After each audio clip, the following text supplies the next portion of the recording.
forecast with Storm Tracker Live. Well, we've got a few scattered showers around, but the real story for our weather is, of course, temperatures. Rob? Okay, guys, we're back here at Sky's the Limit Balloon Adventures. These things are full of hot air back here, and some of it's going in the balloon.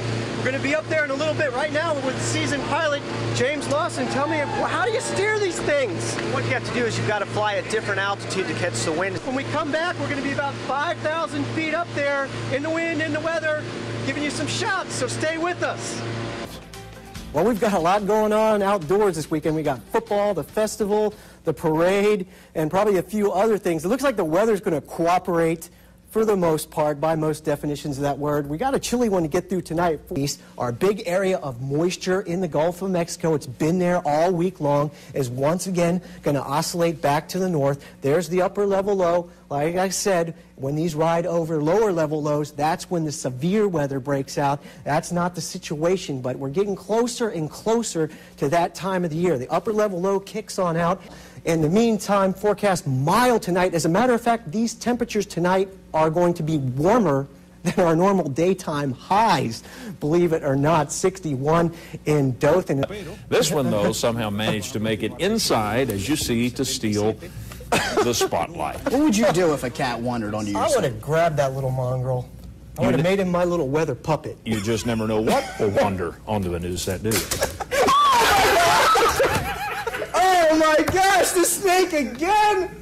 Got him! Oh my gosh! It never gets old. It never gets old. Final check of weather, Rob. Of those people, and then we have a commemorative ornament for them to take with them, and each year they can put it on their Christmas tree and remember their loved one who's passed. Alrighty, Beth, thank you very much for your time. And remember, no donation is too small, and their people are still coming in. They were filing in before I even got here. It is a very packed event, so if you got a few minutes, definitely stop on by.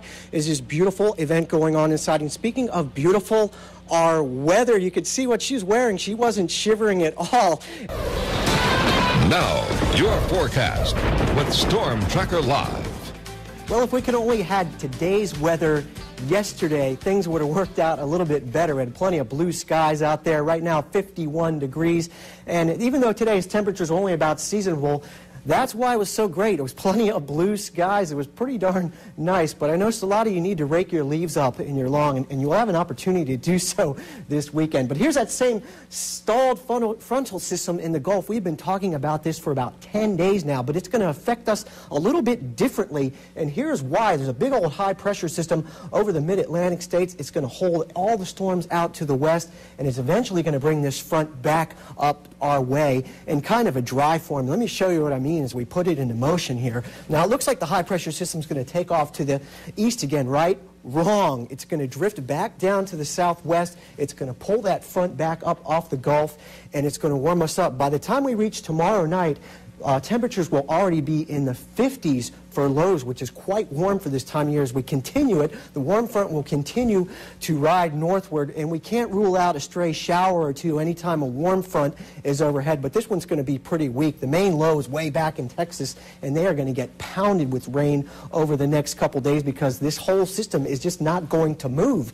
In the meantime, travel forecast tomorrow, the front will make its presence felt along the Gulf, Panama City, Tallahassee in the 70s. The rest of us will still be in the cool air, but not for long. Tonight will be pretty mild by January standards. We should be about 38 on average. Will be 44. Even Troy, our benchmark cold spot, only 40 degrees. Not too bad at all. Generation schedule once again split into two. And let's take a look at your week ahead because it is a little bit of a surprising one. After a seasonable day tomorrow, look at those temperatures up into the 70s. By Wednesday, we could approach record highs again all week long. Temperatures 15 to 20 degrees above average, and it looks like you're going to save some money on your heating bill tonight. And don't worry too much about those 20%. Those are going to be some stray sprinkles. And if you're worried about that for outdoor activities, check out our website, dothanfirst.com.